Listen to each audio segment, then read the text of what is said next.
આજે રાજ્યમાં લોકો જે છે તે જાહેર પરિવહન સેવાનો ઉપયોગ કરે અને તેને લઈને લોક જાગૃતિ થાય તે માટે મંત્રીઓ અને ધારાસભ્યો જે છે તે વિધાનસભા બસમાં પહોંચી રહ્યા છે।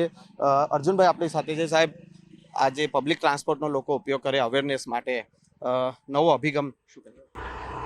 પબ્લિક ટ્રાન્સપોર્ટ છે એ આગળની દુનિયાનો નવી દુનિયાનો કન્સેપ્ટ છે।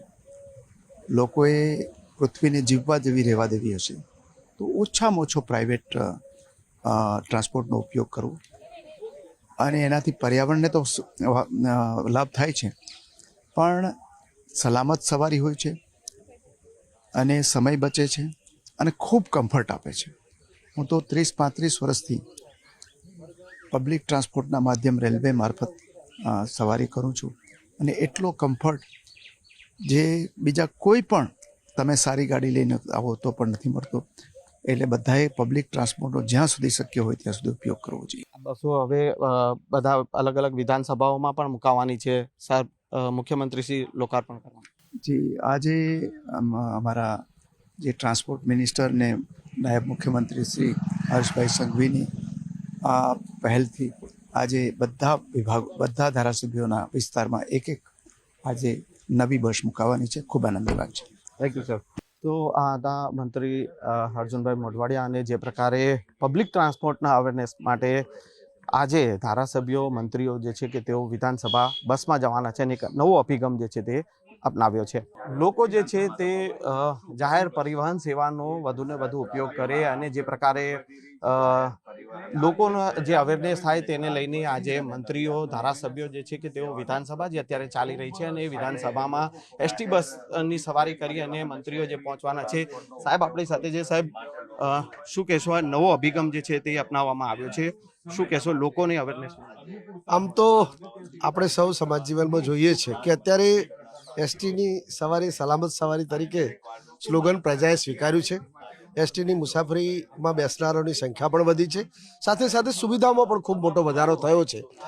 એ આદરણીય ભૂપેન્દ્રભાઈ પટેલ સાહેબ અને નાયબ મુખ્યમંત્રી હર્ષભાઈ પોતે પણ આ વિભાગને ખૂબ સારી રીતે ટેકલ કરી રહ્યા છે અને ખૂબ જરૂરિયાત પ્રજાની અપેક્ષા મુજબના જે પ્રજાના પરિવહનના જે કાર્ય છે એમાં પોતે સાહેબશ્રી પણ પોતે આમાં ધારાસભ્યોશ્રી પણ આ પ્રજાની જે છે સુવિધાઓમાં પોતે સારી રીતે ઉપયોગ કરી શકે અને પોતે પણ એનો એસટીનો ઉપયોગ કરે એ દિશા માટેનું આ કાર્યનું શરૂઆત છે।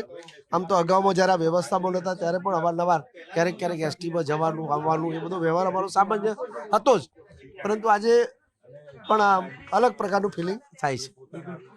મંત્રી પ્રદ્યુમનભાઈ વાજા સાહેબ પણ આપણી સાથે છે। સર, શું કહેશો, આ એક નવો અભિગમ જે છે કે લોકો જે પબ્લિક ટ્રાન્સપોર્ટનો ઉપયોગ કરવા માટે પોતાના ધંધા ઉપર આજે સમગ્ર ગુજરાતમાં દરેક વિધાનસભા દીઠ 182 વિધાનસભામાં 182 બસોનું લોકાર્પણ માનનીય મુખ્યમંત્રીશ્રીના વરદ હસ્તે થવા જઈ રહ્યું છે।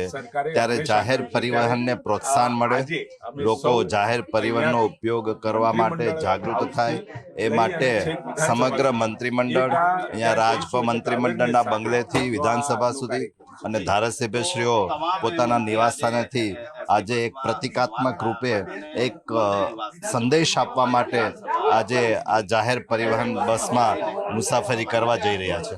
બિલકુલ। તો જે છે આ પ્રકારનો પબ્લિક ટ્રાન્સપોર્ટનો ઉપયોગ લોકોમાં અવેરનેસ આવે તે કેટલું જરૂરી છે તે પણ આપણે જાણીશું। આપણી સાથે ઋષિકેશભાઈ છે, તેમને પણ જાણીએ।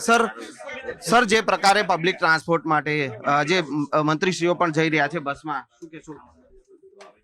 અવેરનેસ માટેનો પણ કાર્યક્રમ છે, પ્રતિકાત્મક કાર્યક્રમ છે। કોઈ પણ પ્રતિકાત્મક વિષય સાથે પ્રજાની વચ્ચે કોઈ પણ વિષય મૂકવો હોય તો એ મંત્રીઓ મૂકતા હોય, ધારાસભ્યો મૂકતા હોય કે મુખ્યમંત્રી, નાયબ મુખ્યમંત્રી મૂકતા હોય, ત્યારે એના પાછળનો હેતુ એટલો છે કે જ્યારે આખા દેશની અંદર ગુજરાતની જીએસઆરટીસીનું બેસ્ટ પરફોર્મન્સ રહ્યું હોય અને સેવાના ભાવ સાથે વણાયેલી આ વાત એ દરેક જગ્યાએ, તમે ગામડાના રૂટ જુઓ, શહેરોના રૂટ જુઓ, મહાનગરોના રૂટ જુઓ, નગરપાલિકાઓના રૂટ જુઓ, દરેક રૂટો પોતે પોતાના સમય ઉપર સરસ મજાનું સમય સારણી પત્રક બનાવી અને રૂટ ચલાવતી હોય છે, જેથી કરી વિદ્યાર્થીઓ, ખેડૂતો, સામાન્ય નાગરિક દરેક માટે અનુકૂળતાના સમયના રૂટની સાથે જ્યારે આ સેવાઓ વગર હિચકિચાટે ક્યાંય નાની મોટી તકલીફ સિવાય જ્યારે થઈ રહી હોય ત્યારે દરેક વિધાનસભામાં પણ નવી બસો મળી રહી છે, સારી બસો મળી રહી છે, મેન્ટેનન્સ પણ યોગ્ય રીતે થઈ રહ્યું છે, ત્યારે પબ્લિક અવેરનેસ એટલે પબ્લિક ટ્રાન્સપોર્ટ વધે. કોઈને ખૂબ ઉતાવળ હોય, જલ્દી હોય, પોતાનું પ્રાઇવેટ વ્હીકલ વાપરે, પરંતુ જ્યારે એવી ઉતાવળ ના હોય એ વખતે વધુમાં વધુ પબ્લિક ટ્રાન્સપોર્ટનો ઉપયોગ થાય એ પણ હવેના સમયમાં ખૂબ જરૂરી છે. આજે પરિવહન વિભાગ દ્વારા આજે 182 બસનું લોન્ચિંગ એ પણ લોકાર્પણ સીએમ સાહેબ દ્વારા કરવામાં આવી રહ્યું છે. ખૂબ ખૂબ અભિનંદન પાઠવું છું કે એક નવોત્તમ પ્રયાસ કરવામાં આવ્યો છે. આજે મંત્રીઓ પણ આજે એક જ બસમાં બેસીને વાતો કરતા કરતા વિધાનસભા જઈશું. સ્કૂલની યાદો, કોલેજની યાદો ક્યાંક ને ક્યાંક આજે બધી યાદ આવી રહી છે. એક જનરેશન, નવી જનરેશનને પણ ખૂબ સારો મેસેજ કે આપણે જ્યારે પ્રવાસ કરતા હોય તો મોસ્ટલી આપણે વ્હીકલ પર કરતા હોય છે. ક્યાંક ને ક્યાંક ટાઈમના લીધે પણ એડજસ્ટમેન્ટના લીધે બી આપણે વ્હીકલ, પોતાનો પર્સનલ વ્હીકલ પ્રિફર કરતા હોઈએ છીએ. પણ જો આ બસની જો વ્યવસ્થા કરવામાં આવે તો ફ્યુલ છે એની બચત થાય, સાથે સાથે પર્યાવરણનું સારું એવું દેખાય. એટલે માટે ખૂબ સારો આજે આ પ્રયાસ કરવામાં આવી રહ્યો છે. પર્યાવરણની જાગૃતિને લઈને સાથે સાથે લોકો જે છે તે પરિવહન સેવાનો જાહેર પરિવહન સેવાનો ઉપયોગ કરે તેને લઈને મંત્રીઓ, ધારાસભ્યો જે છે તે બસમાં એસટી બસની સવારી કરી રહ્યા છે અને વિધાનસભા પહોંચી રહ્યા છે. પ્રવીણભાઈ માળી સાહેબ આપણી સાથે. સાહેબ શું કહે? આજે 182 વિધાનસભા ક્ષેત્રો માટે નવી 182 બસો આપવાનું આયોજન કર્યું છે.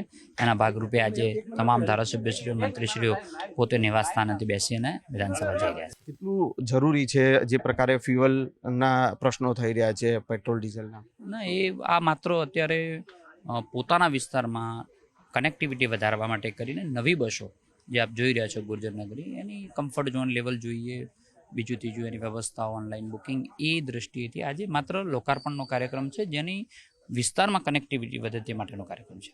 બિલકુલ. તો આ હતા મંત્રી પ્રવીણભાઈ માળી સાહેબ, અને જે પ્રકારે લોકોમાં અવેરનેસ થાય અને સાથે સાથે કનેક્ટિવિટી જે છે તે જાહેર પરિવહન સેવાની વધે તે ઉદ્દેશ્ય સાથે જે છે મંત્રીઓ, ધારાસભ્યો જે છે તે આજે વિધાનસભા જે એસટી બસની સવારી કરી રહ્યા છે. કેમેરામેન ખેંગા રાઠોડ સાથે સંજય ટાંક, ન્યૂઝ 18 ગુજરાતી, ગાંધીનગર.